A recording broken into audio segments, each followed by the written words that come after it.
We'll switch gears back to security. Now, there have been calls for the creation of state police, and it keeps growing louder with Afenifere and northern leaders urging the federal government to act without delay. So to give more insight on this, we're joined by Reverend Canon Oyegoke, who is a chieftain of Afenifere. He joins us now to discuss state police creation demands. Also standing by on is Awal, who is another elder statesman and a retired military personnel. Gentlemen, thank you so much for coming on. We appreciate you for doing this with us. Let's start with Afenifere, shall we? I mean, it's been a long time. Afenifere has been a long time advocate of state policing. How frustrating is it to still be waiting for action 70 months after, the publicity and the calls from both ends, from both stakeholders about state policing? Let me just permit me to quickly explain that Oyegoke that you mentioned is my first name, so my surname is Omigbodun. So I'm actually Oyegoke Omigbodun. Thank you very much. We've been on this for so long as members of Afenifere, and generally a lot of us in the civil society generally believe that Nigeria is too big to have only one police formation of just about 371,800 people, one Inspector General of Police for this entire space called Nigeria, and with anything between 240 to 300 million citizens, depending on which figures that we take. So leaving us with maybe one police officer to maybe about 600 to 700 people, and even that I can fault somehow, because you also have situations whereby certain persons who you called very important personalities, maybe on account of their offices or on account of money at their disposal, have 2, 3, 4 officers attached to them. So the rest of us, maybe eventually will be 1 to 1,000 people.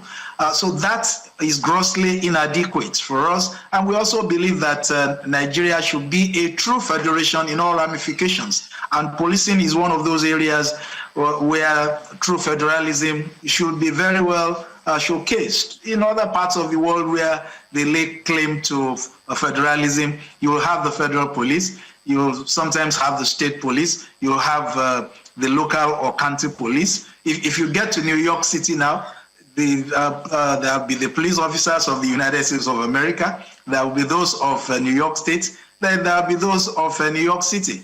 And each of them will have its own police department or police formation, and there's a way they collaborate and work together. So this is what we are saying should happen in Nigeria. And so Nigeria is more than ripe enough, if we will be a true federation, to have state police formations, and let there be state police commissions that will handle their promotions and appointments, and let them be responsible ultimately to those police commissions, or perhaps, if we want to maintain the status quo, having the Inspector General of Police in Nigeria being accountable to the President of the Federal Republic, then let those in charge of state police formations also be responsible to the state governors. After all, we call those state governors the chief security officers of their respective states right now, but you and I know that they are actually not chief security officers. They are just, they are in figurative terms. You will remember a case of one, I think it was not even the state commissioner, it was just a DPO or something like that in Lagos, who refused to take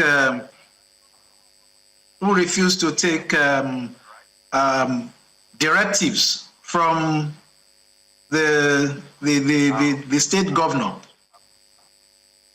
Switch to Mr. That is a situation that, right, and we should have something that will be different, so that state police formations will have state governors as the real chief security officers, and let there be independent state police commissions that will handle their promotions, training, appointments, and all that, independent of all right. the politicians. Let me quickly bring Mr. Awal, because we're pressed for time. Mr. Awal, you are, one of the other statesmen from the northern region. You're also an ex-member of the security agencies of the military, and we've seen the worsening states of insecurity in the northern parts of the country. But there's also been calls about, decentralization would mean total control to the governors, but most importantly, a lack of transparency when it comes to abuse of power and the likes. And the North is a very peculiar case.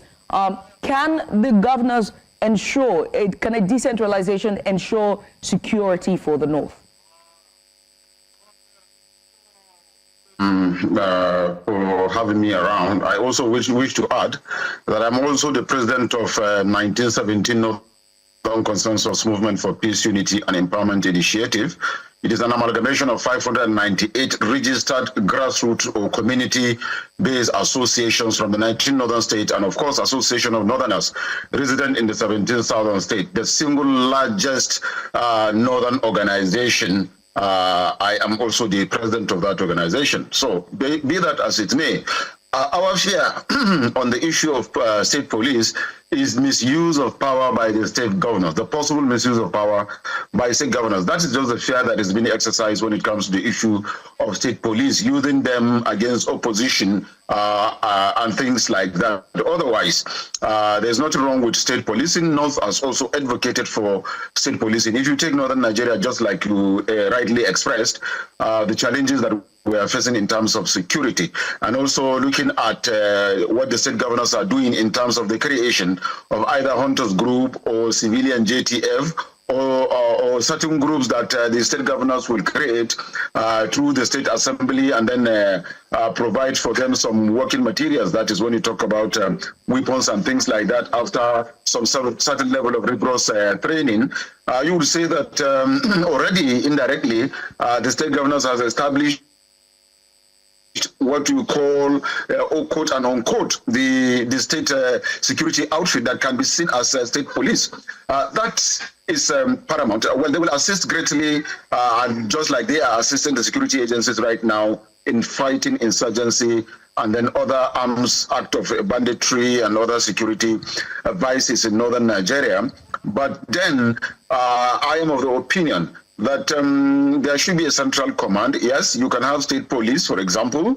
Let the federal have 60% powers, and then the state have 40% powers on the police, which means the state governor can have certain level of executive instructions that can be given to whoever is in charge of the state police. But there are some certain issues that will have to be, instruction has to come from the Inspector General of Police, because so that you don't give them too much excessive powers that they may misuse against the citizens.